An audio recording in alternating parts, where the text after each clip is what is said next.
Não penseis que vim destruir a lei. Não penseis que vim destruir a lei ou os profetas, não vim para destruí-los, mas para dar-lhes cumprimento. Porque, em verdade vos digo, o céu e a terra não passarão, até que tudo quanto está na lei se cumpra, até o último J e o último ponto.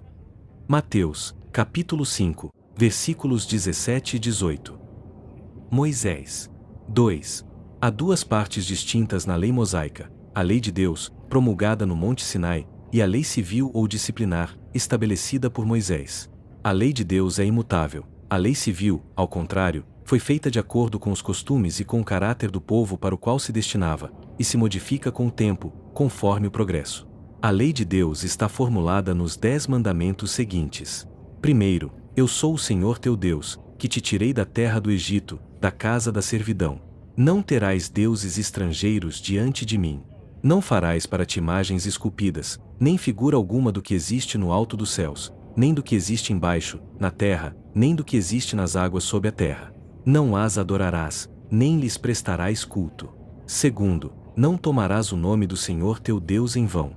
Terceiro, lembra-te de santificar o dia de sábado. Quarto, honrarás teu pai e tua mãe, para que teus dias se prolonguem sobre a terra que o Senhor teu Deus te dá. Quinto, não matarás. Sexto, não cometerás adultério. Sétimo, não furtarás. Oitavo, não levantarás falso testemunho contra o teu próximo.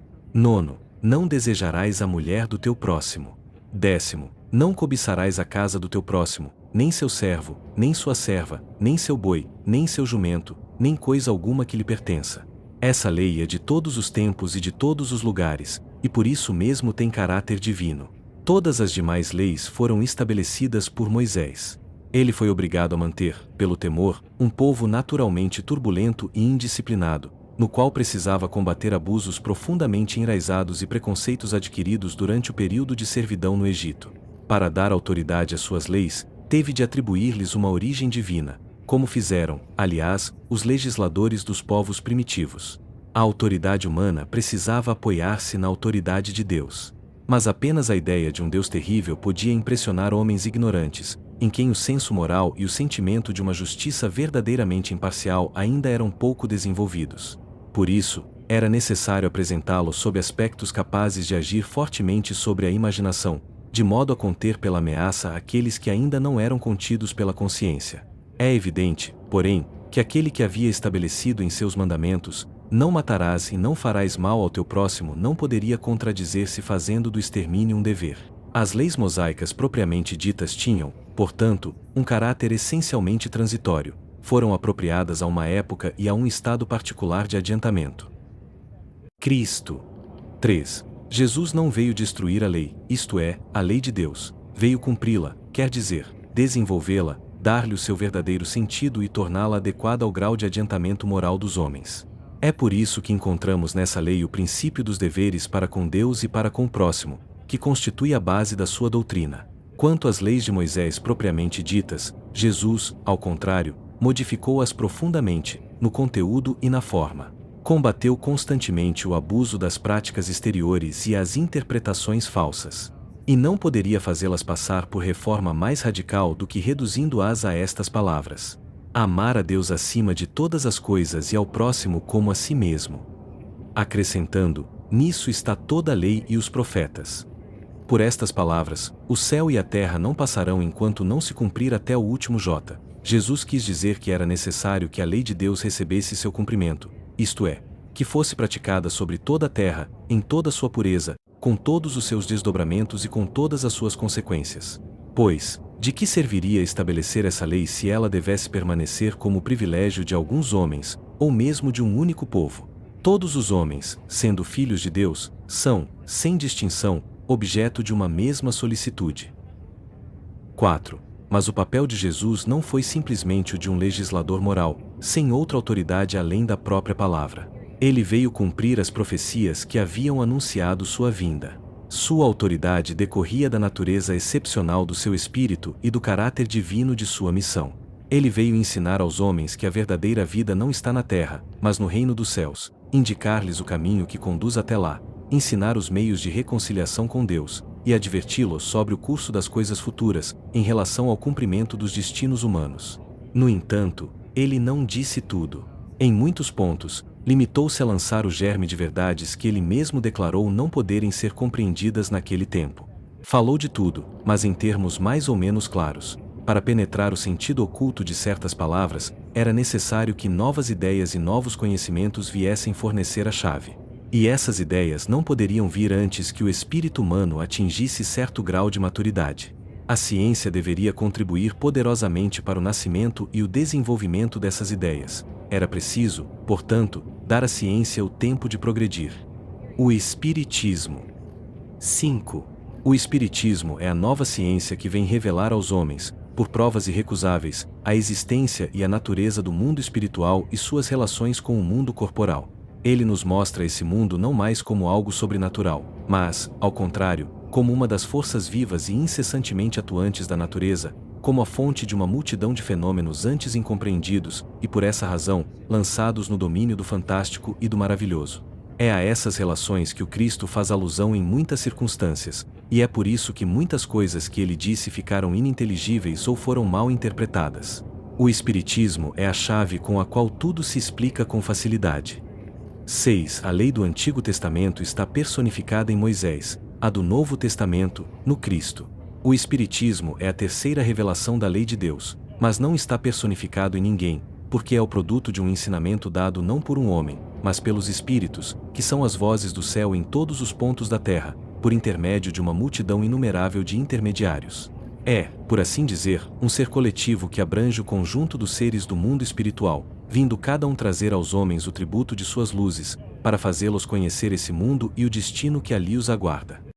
7. Do mesmo modo que o Cristo disse, não vim destruir a lei, mas cumpri-la, o Espiritismo diz igualmente, não vim destruir a lei cristã, mas cumpri-la. Ele nada ensina de contrário ao que o Cristo ensinou, mas desenvolve, completa e explica, em termos claros para todos, aquilo que antes tinha sido dito apenas de forma alegórica. Ele vem cumprir, nos tempos anunciados, o que o Cristo prometeu, e preparar a realização das coisas futuras. Ele é, portanto, obra do Cristo, que preside, como ele mesmo anunciou, a regeneração que se opera e prepara o reino de Deus sobre a terra.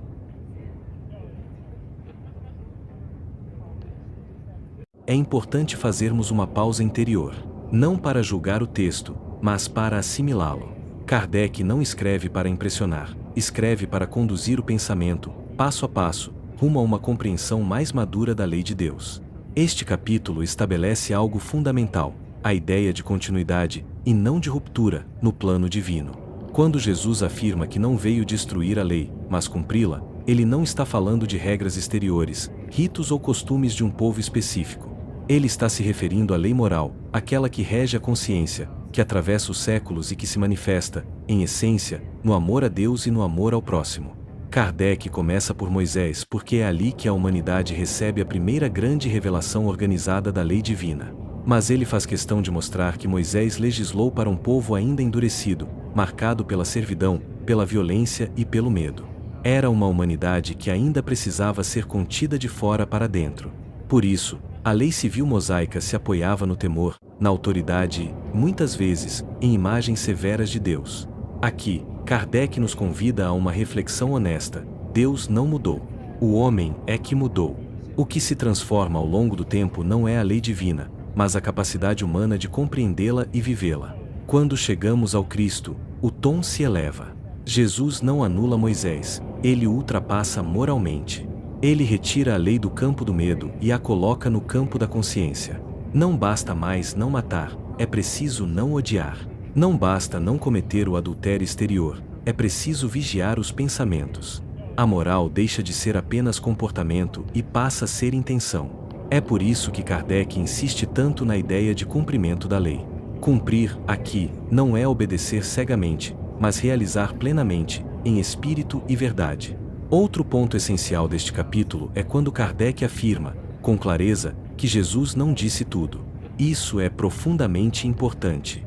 O Cristo lançou sementes. Muitas verdades ficaram em germe porque a humanidade ainda não tinha maturidade intelectual e moral para compreendê-las. Isso não diminui o Cristo, ao contrário, revela sua sabedoria pedagógica. A ciência, O progresso do pensamento e o desenvolvimento da razão eram necessários para que essas sementes pudessem germinar.